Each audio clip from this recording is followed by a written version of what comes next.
देश का भविष्य हो। और मैं आप सब पर बहुत बड़ा गौरवान्वित हूं। आज मैं बच्चों को जैसे मैंने देखा है तो मेरा विश्वास बहुत ज्यादा बड़ा है। हम लोग नीचे बैठ करके ही पढ़ते थे, पर मुझे गर्व है उस वक्त टीचर्स की कमिटमेंट पर, कितना मन से वो बच्चों को पढ़ाने में अपने आप को समर्पित करते थे। उन्होंने मुझे साहस ये कहा तुम वही विषय पढ़ो जो तुम चाहते हो। ग्रेजुएशन के बाद भी ये ध्वज हुआ कि क्या किया जाए। घर में कुछ लोगों का ये था कि मैं है, आप में से कुछ बच्चे लॉ में भी जाएंगे, अच्छे अच्छे नेशनल लॉ स्कूल में पढ़ेंगे और पढ़ करके आप कुछ ऐसा करके दिखाएंगे, लोग ये बोलेंगे कि ये सूर्यकांत के गांव से आए हुए बच्चे हैं जिन्होंने इतना बड़ा मान और सम्मान कमाया है। मेरी गांव के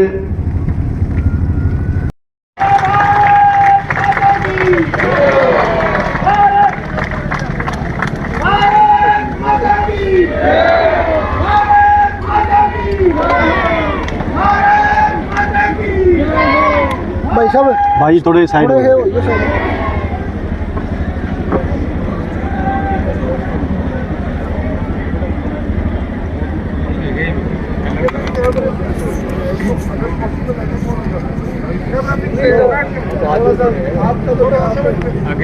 भारत सरकार में कानून मंत्री श्री राजू राम मेघवाल जी, पंजाब व हरियाणा हाईकोर्ट के चीफ जस्टिस श्री शील लागू जी, हरियाणा सरकार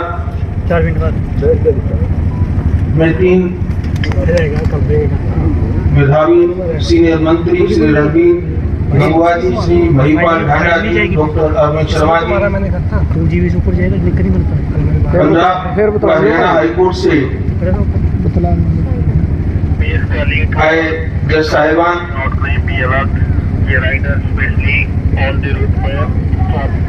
3 MLAs भी हमारे यहाँ इस कार्यक्रम में मौजूद हैं।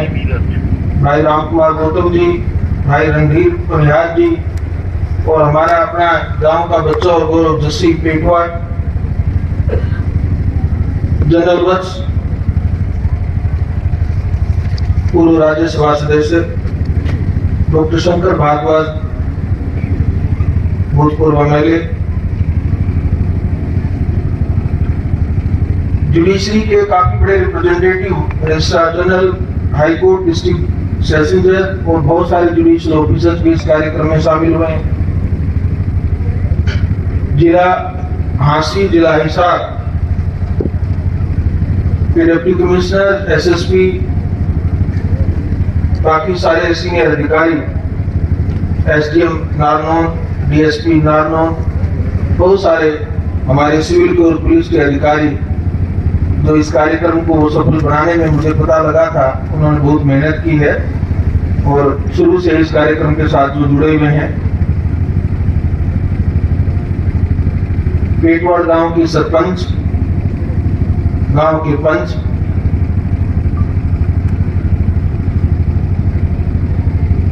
पेटवाड़ गांव के मेरे बड़े बुजुर्ग, जिनका आशीर्वाद, जिनका स्नेह, जिनका प्रेम, जिनका मार्गदर्शन मेरे जीवन की सबसे बड़ी धरोहर रही है। पेटवाड़ गांव के मेरे भाई बहन जो मेरे साथ साथ, समय के साथ साथ जो जिनको साथ मैंने और जिन्होंने मेरे साथ बचपन बिताया, बड़े हुए और जीवन की इस स्टेज तक जो मेरे साथ, चाहे मैं बहुत बार नहीं आ पाता, लेकिन साल में एक बार जैसे गांव में आया तो जो सभी मेरे साथ भावनात्मक रूप से जुड़े रहे। और सबसे ज्यादा लोग जो मेरे लिए आज की सभा में जो महत्वपूर्ण है वो ये प्यारे बच्चे हैं। स्कूल के, कॉलेज के मेरे होनहार बच्चों, देश का भविष्य हो, और मैं आप सब पर बहुत बड़ा गौरवान्वित हूं। आज मैं बच्चों को जैसे मैंने देखा है तो मेरा विश्वास बहुत ज्यादा बड़ा है कि न केवल पेटवाड़ और हरियाणा बल्कि भारतवर्ष की एक बहुत ही ठोस नींव है जो देश को बहुत आगे तक ले जाकर के पूरे ग्लोब में एक बहुत बड़ा नाम कमाएगा। आज के इस कार्यक्रम में मीडिया के भी मेरे बहुत सारे साथी दूर दराज से, और खासकर बहुत सारे जो दिल्ली में जिनको मेरे साथ जुड़े हुए हैं, वो सभी यहाँ पर आए हैं। हरियाणा की संस्कृति के प्रहरी हमारे कलाकार साथी भी आज मौजूद हैं। मेरे परिवार के, पड़ोस के, गांव के सभी बड़े और छोटे जिनका स्नेह, प्यार, आशीर्वाद मुझे हमेशा मिलता है। कुछ विशिष्ट व्यक्ति आसपास से भी आज इस कार्यक्रम में शामिल हुए हैं। मैं पेटवाड़ के उन नौजवान साथियों का तहे दिल से आभारी हूं जिन्होंने आज का ये कार्यक्रम आयोजित कर मुझे सम्मानित करने के इस आयोजन को रखकर मुझे अवसर दिया कि मैं गांव में आ सकूं और आप सबका नए साल के, अंग्रेजी नए साल की शुरुआत में ही, जनवरी के पहले नहीं तो दूसरे सप्ताह में आप सबका आशीर्वाद, प्यार और स्नेह ले सकूं। मैं इस कार्यक्रम को आयोजित करने के लिए सभी का बहुत बहुत आभारी हूं।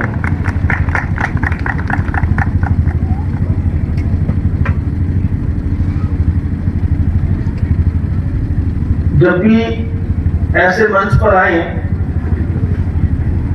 तो ये दुविधा स्वाभाविक है कि क्या बोलूं और क्या न बोलूं। गांव की स्मृति से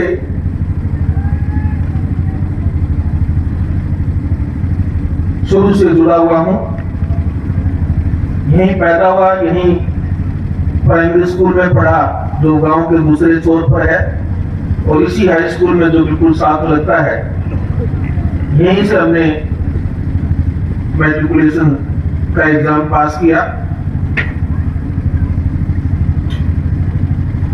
जैसा भी उस वक्त विकास की स्थिति रही गांव में, उसके मुकाबले में मैं फिर भी मानता हूं कि पेटवाड़ शिक्षा के मामले में इतना आगे जरूर था कि प्राइमरी स्कूल भी था, बेटियों के लिए भी उस वक्त एक मिडिल स्कूल था, और को एजुकेशन का हमारा हाई स्कूल था। परंतु गांव के बच्चों को शिक्षा प्राप्त करने में उस वक्त काफी संघर्ष करना पड़ता था। उस संघर्ष की स्थिति हम सभी ने भी उस वक्त झेली। कई बार टीचर्स नहीं होते थे, और खासकर मुझे याद है इंग्लिश में अगर कोई हमारे टीचर थे, उनका ट्रांसफर हो जाता था तो बड़ा मुश्किल हो जाता था, दोबारा कोई उनका सब्स्टिट्यूट नहीं आता था महीनों महीनों तक। उस दौर में स्कूल में कोई फैसिलिटीज की भी दिक्कत होती थी, हम लोग नीचे बैठ करके ही पढ़ते थे। पर मुझे गर्व है उस वक्त टीचर्स की कमिटमेंट पर, कितना मन से वो बच्चों को पढ़ाने में अपने आप को समर्पित करते थे।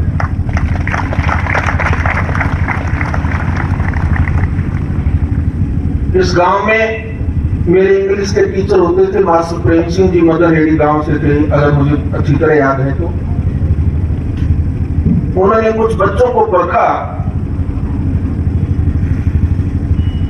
और परखा किस बात के लिए कि मैट्रिक के बोर्ड के एग्जाम में कुछ बच्चे पास हो जाएं ताकि इस गांव का रिजल्ट किसी तरह अच्छा आ जाए। इस बात के लिए उन्होंने कुछ बच्चों को पूरी क्लास में से अलग से छांटा और हमें आदेश दिया कि इस गांव में ही, स्कूल में ही रात को हमें रुकना होगा। तो धान की पराली नीचे बिछा करके गांव की स्कूल का जो बीच वाला कमरा, जो सबसे बड़ा रूम था, उसमें पराली बिछा करके हम लोग बच्चे उसमें सारे इकट्ठे सोते थे, इकट्ठे रात को मास्टरी पढ़ाते थे। तो सारा दिन स्कूल की क्लासेस के अलावा उन बेचारों को कोई ट्यूशन थोड़ा ही मिलता था, लेकिन वो एक मन होकर सिर्फ इस बात के लिए कि ये बच्चे थोड़ा बहुत होनहार हैं, ये आगे निकल सकते हैं, इस बात के लिए उन्होंने रातों को 11 बजे तक, 12 बजे तक हम बच्चों को इस स्कूल में रात को पढ़ाया। और मुझे लगता है ये उनकी मेहनत का परिणाम था, उनका आशीर्वाद था, उन गांव के बुजुर्गों का, मेरे माता पिता का और गांव के हर उस बुजुर्ग का जिन्होंने उस वक्त हमको प्रोत्साहित किया। ये सब उनके आशीर्वाद का परिणाम था कि हम गांव से मैट्रिकुलेशन करके आगे की पढ़ाई के बारे में सोच पाए। आज मेरे पिताजी हमारे मध्य नहीं है, लेकिन मेरे भाइयों जो यहाँ मौजूद है उनके सामने ही ये घर में डिस्कशन हुआ कि कौन क्या करेगा, और मैंने पिताजी को अपनी इच्छा जाहिर की कि मैं कॉलेज में पढ़ना चाहता हूं।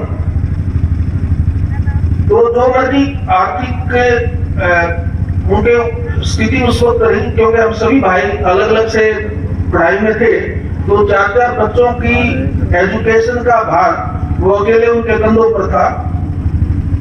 पर उन्होंने एक बार भी मुझे ये नहीं कहा कि तुम कॉलेज में नहीं जाओगे या कोई अल्टरनेट शिक्षा की बात सोचो, और उन्होंने कहा कि तुम कॉलेज में जाओ।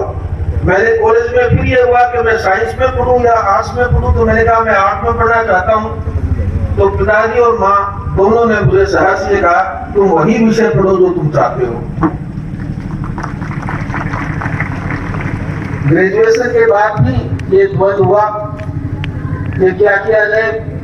घर में कुछ लोगों का ये था कि मैं कंपटीशन लेकर के नौकरी की बात सोचूं, कुछ सजेशन ये था कि मेरी ज्योग्राफी की बैकग्राउंड थी, तो मैं ज्योग्राफी में एमएससी कर लूं, तो एमएससी होती थी ताकि मैं टीचिंग लाइन में चला जाऊं। पर मैं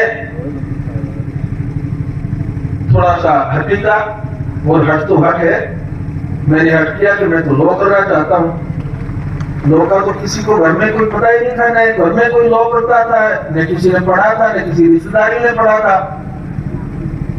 पर मेरी इच्छा थी कि मैं लॉ पढ़ूं, और पिताजी ने मुझे उस बात पर भी पूरा समर्थन दिया कि जो तुम चाहते हो वही करो।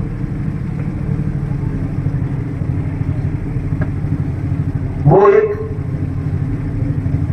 मित्र, मार्गदर्शक और मेरे बहुत ही बड़े एक शक्ति स्वरूप में मेरे जीवन में रहे। वो उस वक्त मेरा साथ नहीं देते तो मुझे कई बार लगता है कि मेरा शायद कैरियर कुछ डिफरेंट होता। गांव के कई ऐसे बुजुर्ग हैं, मास्टर विशाल सिंह जी, चौधरी मोरू राम जी, उन दिनों, और मेरे क्लास में मेरे मित्र थे ठाकुर राम, जिनके पिताजी हमारे खेत में भी हमारा सहयोग करते थे और हमारे साथ जुड़े रहते थे। मुझे उन बुजुर्गों का अच्छी तरह याद है कि जब भी मैं उनके पैर छूने की कोशिश करता तो सबसे पहले वो कहते, बेटा तुम्हें होना, तुम्हें बहुत बड़ा बनना है और इस गांव का नाम रोशन करना है। वो जो प्रेरणाएं थी, वो जो सात्विक प्रेरणाएं थी, वो ही मुझे कहीं इस गांव से बाहर शहर में, और शहर से चंडीगढ़, और चंडीगढ़ से फिर मुझे जो मेरी यात्रा रही उसमें वो सारा जो मेरे सही मायनों में अगर कोई मैंने धन अर्जित किया तो मेरे लिए जो प्रार्थनाएं थी और जो मेरे लिए आशीर्वाद था और जो उन्होंने संभावनाएं देखी, वो सब मेरे लिए बहुत बड़ी शक्ति जो बनी, वो सब सारी चीजें ही परिणाम है जो मैं आज आपके सामने हूं। ये बात मैंने सारे बच्चों के लिए बताई। मेरे बेटियां और मेरे बेटे यहाँ पर मौजूद हैं। मैं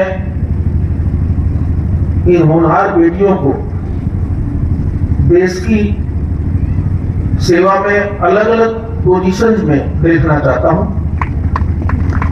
आप में से कुछ लोग अगर आर्मी में, एयरफोर्स में, नेवी में, कोस्ट गार्ड में अगर कहीं होंगी, तो आप में से कुछ लोग इंजीनियर और डॉक्टर होंगे, तो सिविल सर्विसेज में होंगी। और मुझे पूरा यकीन है आप में से कुछ बच्चे लॉ में भी जाएंगे, अच्छे अच्छे नेशनल लॉ स्कूल में पढ़ेंगे और पढ़ करके आप कुछ ऐसा करके दिखाएंगे, लोग ये बोलेंगे कि ये सूर्यकांत के गांव से आए हुए बच्चे हैं जिन्होंने इतना बड़ा मान और सम्मान कमाया है। मेरी गांव के भाई और बहनों से भी एक प्रार्थना है कि बच्चों को शिक्षा लेने से मत रोकें। जिस भी फील्ड में, जिस भी क्षेत्र में बच्चे पढ़ना चाहते हैं, मुझे पता है आपको आर्थिक कठिनाइयां हो सकती हैं, मुझे ये भी पता है कि माता पिता की अपेक्षा होती है कि बच्चा जल्दी से जल्दी अपने पैरों पर खड़ा हो और कमाई शुरू करे। पर आप एक बात आप पल्ले से गांठ मान करके रख लेना कि सबसे बड़ी कमाई आपके बच्चों की शिक्षा का धन है। उनको शिक्षित बनाइए। पिताजी ने एक छोटा सा प्रयास किया था, आप सबको मालूम है। हमारे पिताजी ने एक हमारे परिवार की ट्रस्ट बनाई और ट्रस्ट के माध्यम से हमने निर्णय लिया कि गांव के जो भी बच्चे शिक्षा में आगे आएंगे, जो अच्छी मेरिट के बच्चे होंगे, प्राइमरी स्कूल से लेकर के, मिडिल से लेकर के और मैट्रिकुलेशन तक, हम उनकी आर्थिक सहायता करेंगे। और हर साल गांव में वो फंक्शन पिताजी के टाइम में तो हम नियमित रूप से करते थे और मुझे बड़ा अच्छा लगता था कि गांव में खासकर रूप से जो वंचित वर्ग के लोग हैं, उन बच्चों के जब मैं देखता था कि पढ़ाई में बहुत आगे आए हैं और उनको जब हम आर्थिक सहायता देते थे, तो मैं पिताजी की आंखों में जो खुशी के आंसू उस वक्त देखता था, तो मुझे अपना बचपन अक्सर याद आता था। हमारा जो छोटा सा प्रयास है वो तो जारी रहेगा ही रहेगा। मैं अपने भाइयों से, अपने परिवार से अनुरोध करूंगा कि वो जो जितनी छोटी सी सहायता हम करते हैं, उस सहायता को बढ़ाया जाए। मैं उसके अलावा मैं गांव के सभी भाई बहनों से ये प्रार्थना करूंगा कि गांव के होनहार बच्चों के लिए, खासकर जो गरीब परिवारों के बच्चे हैं, जिस परिवार के बच्चे को आप एक बार ढूंढ ले कि इसको हायर एजुकेशन में बच्चा कुछ करके दिखा सकता है, उस बच्चे की जिम्मेवारी आप अकेले माँ बाप पर मत छोड़िएगा। उस बच्चे को सारा गांव अडॉप्ट करे और वो गांव का बच्चा हो, उसके लिए आपको एक फंड इकट्ठा करें और आप उस फंड को के बेसिस पर उस बच्चे को आगे एजुकेशन दिलवाएं। मेरी ये आपसे प्रार्थना है। आप जब भी ये फंड करेंगे तो सबसे पहला डोनेशन जो है, सबसे पहला मैं अपनी उसमें पैसा डालूंगा, मेरे अपने अकाउंट से आपके लिए मैं उसमें आर्थिक मदद करूंगा। मैं चाहता हूं कि हर गांव में, आदर्श रूप से तो हर गांव में एक ऐसा फंड होना चाहिए, एक जो गांव का एक जिसको सामाजिक और सामूहिक फंड हो, जिसके आधार पर गरीबों के और हर बच्चों को आगे बढ़ाया जाए ताकि वो देश की धन और शक्ति बन सके। आज थोड़ा सा समय का अभाव है, मैं लेट हो गया, मुझे आगे अभी बहुत दूर गुवाहाटी पहुंचना है आसाम में, तो मैं एक ही जो दूसरा विषय जो मैं लेना चाहता हूं बस वो है कि गांव की कुछ मांगे आपने रखी, मेरे पास वो मांग पत्र आया था। मैं मुख्यमंत्री जी रात को मुझे मिलने आए थे हिसार में, उन्होंने मुझे कहा कि जो भी गांव की मांग है, हमारे 3 मंत्री जी वहां पर रहेंगे और वो मुख्यमंत्री जी के रिप्रेजेंटेटिव के तौर पर यहाँ पर हैं और जो भी गांव की हमारी डिमांड्स है वो सब पूरी हो जाएगी। मैं भाई महिपाल डाडा जी से एक रिक्वेस्ट करूंगा कि एजुकेशन डिपार्टमेंट में आजकल मॉडल संस्कृति स्कूल का एक है, गांव में बनता है, उसका नाम मॉडल संस्कृति स्कूल है। आप इस गांव में उसकी घोषणा करें। ये भाई महिपाल की तरफ से मैं आपको घोषणा कर देता हूँ, पेटवाड़ में मॉडल संस्कृति स्कूल की स्थापना हो। बाकी रणवीर गंगवा जी ने माननीय मंत्री जी ने आपकी बाकी डिमांड्स को लेकर के आपको बता दिया है, वो सब पूरी हो जाएगी। मुझे पूरा विश्वास है कि मैं जो दोबारा गांव में आऊंगा तो यहाँ हॉस्पिटल भी बन रहा होगा, एक बहुत सारा सुंदर हाई स्कूल होगा, सारे तालाब भी आपके साफ सुथरे होंगे। और सबसे अच्छी बात है, मैं जब आऊं तो मेरे गांव के प्यारे बच्चे बहुत मुझे प्रेरणादायक स्रोत के रूप में मुझे नजर आए। मैं इन बच्चों में देश का भविष्य बहुत गहराई से देखता हूँ। मेरा अगर कोई सबसे बड़ा मेरा कोई लाइफ का एसेट है तो ये देश के बच्चे हैं, इनको मैं आगे बढ़ना देखना चाहता हूँ। मेरे को इससे बड़ी इस गांव से और कोई मान सम्मान नहीं मिलेगा अगर मुझे ये खबर आती रहे कि पेटवाड़ गांव का एक बच्चे ने वहां पर ये पोजीशन है प्राप्त की है, या कोई हमारा बच्चा किसी और फील्ड विशेष में कामयाब हुआ है, चाहे वो स्पोर्ट्स में है। हरियाणा तो स्पोर्ट्स के लिए भी बहुत जाना माना बचाता है। अगर आप स्पोर्ट्स में जो आपका मन है उसी फील्ड में जाइए, देश में और विदेश में नाम कमाइए। यही पेटवाड़ गांव के लिए हमारा सबसे बड़ा एक तोहफा होगा। हम सब उसी के लिए समर्पित रहेंगे। मैं गांव वालों का बहुत बहुत आभारी हूं। आपने आज ये कार्यक्रम किया और आपने अपने इस बच्चे को, इस बेटे को याद किया। बहुत बहुत धन्यवाद। जय हिंद, जय भारत।